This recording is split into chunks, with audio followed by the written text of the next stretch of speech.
اگر آپ کسی بھی فنکار سے پوچھیں گے کہ آپ کے نزدیک بھارتی فلم انڈسٹری کا سب سے نیک اور عظیم انسان کون ہے، تو اس کے جواب میں ہندو، مسلم، سکھ، عیسائی، پارسی، دوسرے مذاہب سے تعلق رکھنے والے تمام فنکار ایک ہی شخص کا نام لیں گے، اس شخص کا نام ہے محمد رفیع۔ محمد رفیع سنیل دت اور دلیپ کمار فنی کمال کے ساتھ ساتھ اپنے سینے میں درد دل بھی رکھتے تھے۔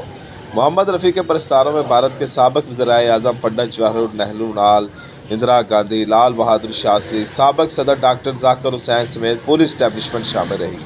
بھارتی میڈیا نے محمد رفیع کو شہنشاہ موسیقی اور گیتوں کے سمراٹ کا خطاب دے رکھا تھا۔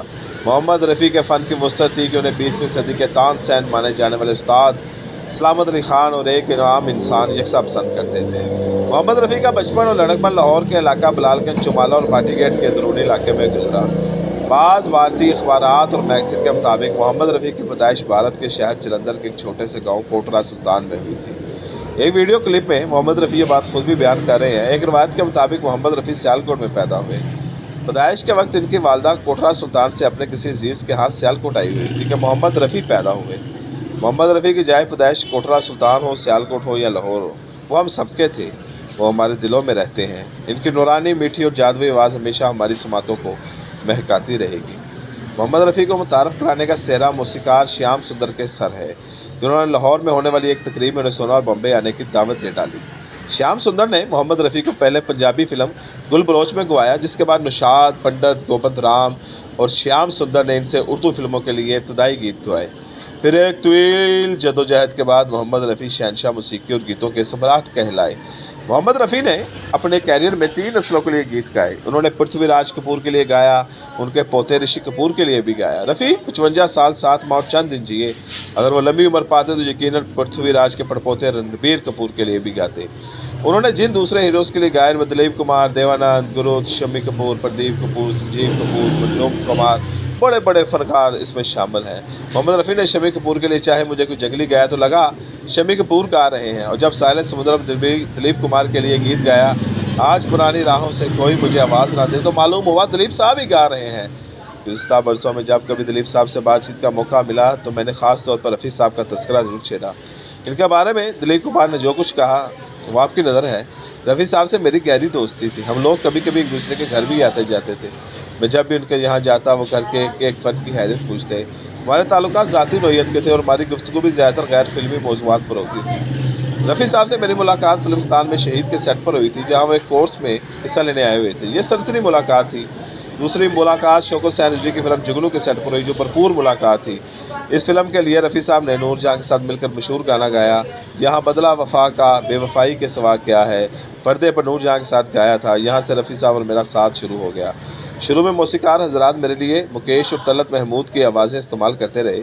مجھے ان دونوں فنکاروں کی فنی عظمت کا اعتراف ہے، لیکن مجھے احساس ہوتا تھا کہ ان کی آوازیں میری شخصیت کے ساتھ پوری طرح ہم آہنگ نہیں ہو پاتی، میچ نہیں ہو پاتی۔ میں نے نشاد صاحب سے بات کا ذکر کیا، انہوں نے میری بات سے اتفاق کیا اور فلم دیدار میں پہلی بار میرے ساتھ گیت رفیع صاحب کی آواز میں ریکارڈ کرائے۔ یہ سب گیت مقبول ہوئے، فلم بھی بہت مقبول ہوئی، اور میں سمجھتا ہوں کہ اس میں محمد رفیع صاحب کی آواز کا بہت بڑا حصہ تھا۔ اس کے بعد آن آئی، جس میں رفیع صاحب نے میرے لیے الگ انداز میں گانے گائے، کیونکہ اس فلم میں میرا رول مختلف تھا۔ آن کا گیت سن کر مجھے یقین ہوا اور نشاد صاحب بھی مان گئے یہ گیت کوئی اور گلوکار نہیں گا سکتا۔ بس پھر میری اور رفیع صاحب کی جوڑی بن گئی۔ ایسا نہیں کہ میرے سارے گیت رفیع صاحب نہیں گائے ہوں۔ اس دوران میرے لیے طلعت محمود نے دیوداس، گلوکار شبیر حسن نے آزاد کے لیے گایا، بعضا مہندر کپور سے گوپی اور کشور کمار سگینا سے گوایا گیا، لیکن یہ احساس مجھے ہمیشہ رہا کہ میرے لیے موزوں ترین آواز رفیع صاحب کی ہے۔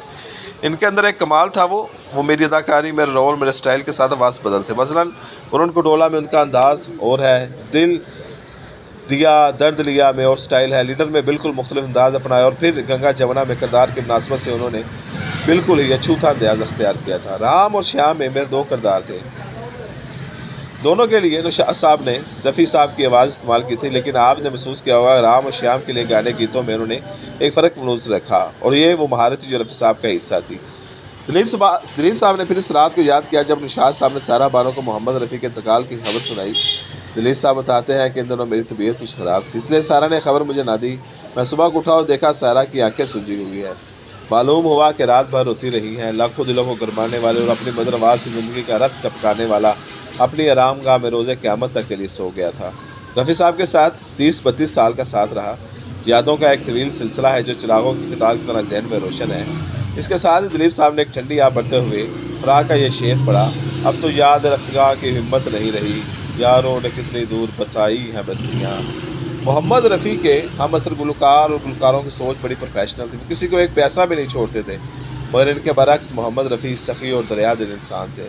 جن دنوں میں محمد رفیع کے ایک گیت کا معاوضہ 20,000 میں وصول کر رہے تھے، اس وقت درمیانے درجے کے پروڈیوسر انہیں جو لفافہ دیتے اس میں صرف 500 روپیہ ہوتا، لیکن محمد رفیع ایسے درویش انسان تھے کہ ناراض نہ ہوتے اور اگلی ڈیٹ پر پھر گانے کے لیے پہنچ جاتے۔ رفیع صاحب پاکستان اور پاکستانی فنکاروں سے والہانہ محبت کرتے تھے۔ مہدی حسن ہو، غلام علی سمیت، ان کی زندگی میں جتنے پاکستانی فنکار بمبے گئے، محمد رفیع نے انہیں سر آنکھوں پر بٹھایا۔